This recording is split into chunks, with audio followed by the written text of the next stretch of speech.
My name is Shevrin Jones. My current position is state senator representing the 35th Senate District in Miami, Florida. I am the first openly LGBTQ person to be elected to the Florida Senate, and my pronouns are he, him, and his. What inspired me to run for office was actually me being a teacher in the classroom, and I did not like how teachers were being treated by our elected officials. At that time, I wasn't aware on who was making the rules for teachers, which were affecting the students that I was teaching in my classroom. And at that time, I was teaching level one students, and the policymakers did not know, and little do they still don't know that their policies affect the children in the classroom. And so I said, you know what, I'm gonna run for office. At first, I ran for county commission. I lost that seat, but as the universe would have it, I ran for state rep, and I won. Actually ran unopposed. At that time, I wasn't identifying as a LGBTQ a person. I was married at that time. I was raised in a very Christian conservative household.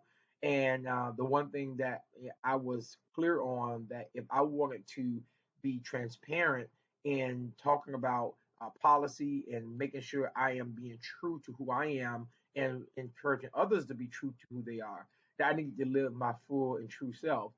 And so after my ex-wife and I, who is now one of my closest friends, after we separated and had after a rough separation, and I moved on to living in my truth.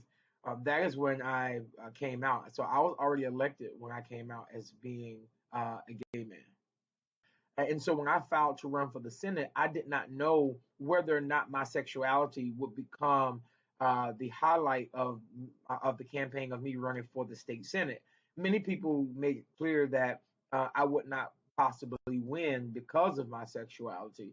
And so I changed the narrative the entire time while I was running for the state Senate, although my opponents were very clear on making that their talking point as they traveled the district to discredit the leadership and the policies that I have been able to work across the aisles to bring forth to the state of Florida.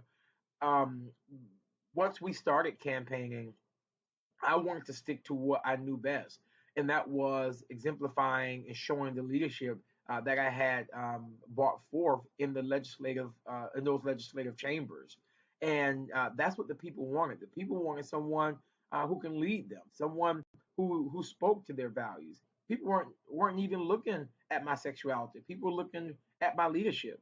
They were looking for leadership, and at that time, that's what we presented to them.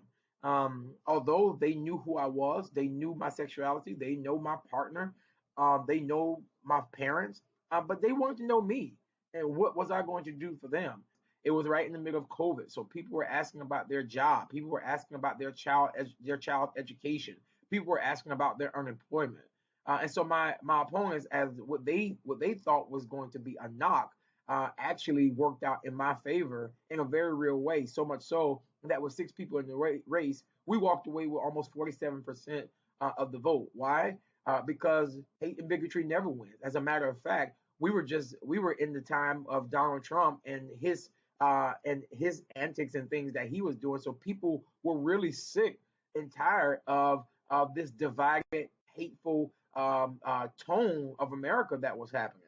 And so we used that to our advantage, excuse me, to show that, you know what, our time is now to bridge the gap between who we are now as America and who we can be.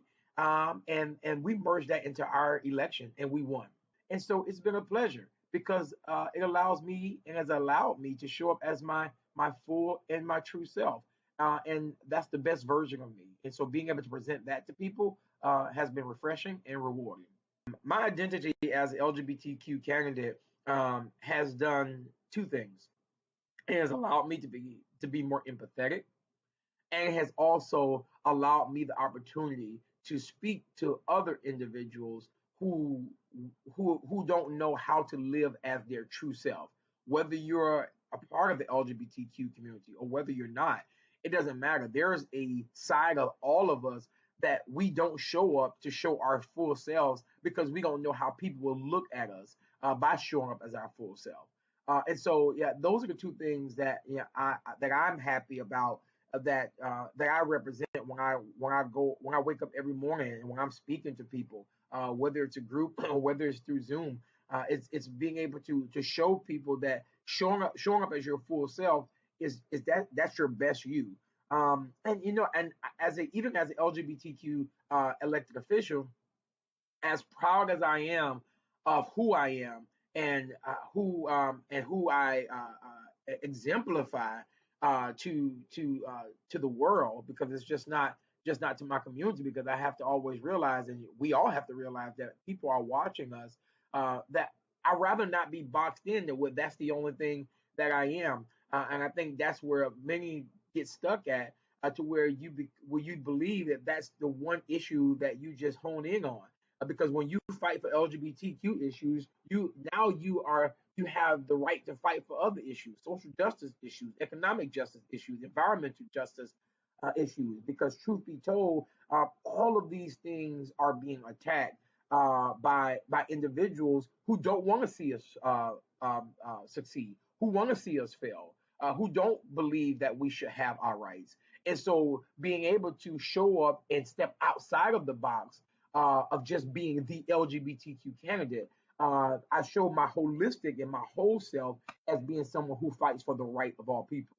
My identity as an LGBTQ state senator makes me a better American because it allows me to show up as my full self. It allows me to be empathetic, but it also allows me the opportunity to show others how to show up as their full self. Because I have to realize that I'm not on this journey alone. I have to realize that there are other people who are watching me, who see me show up as my full self, and maybe that is their encouragement for them to show up as their full self. Being boxed in is not the way to lead. Being able to step outside of the box to do other things, from social justice to environmental justice to economic justice, is where where I found my most fulfillment. Because I truly believe that being an LGBTQ American or being an LGBTQ state senator allows me the opportunity to fight on so many fronts, because I know what it feels like to be discriminated against. I know what it feels like to be treated wrong.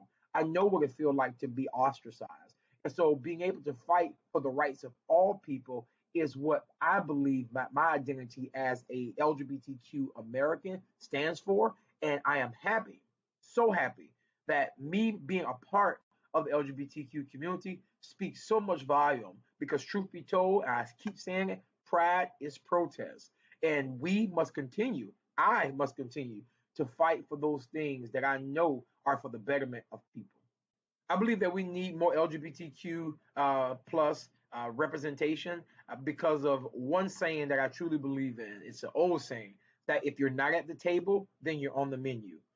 It is extremely important that representation is had on all fronts. That goes from being LGBTQ plus to being black to being indigenous. It doesn't matter.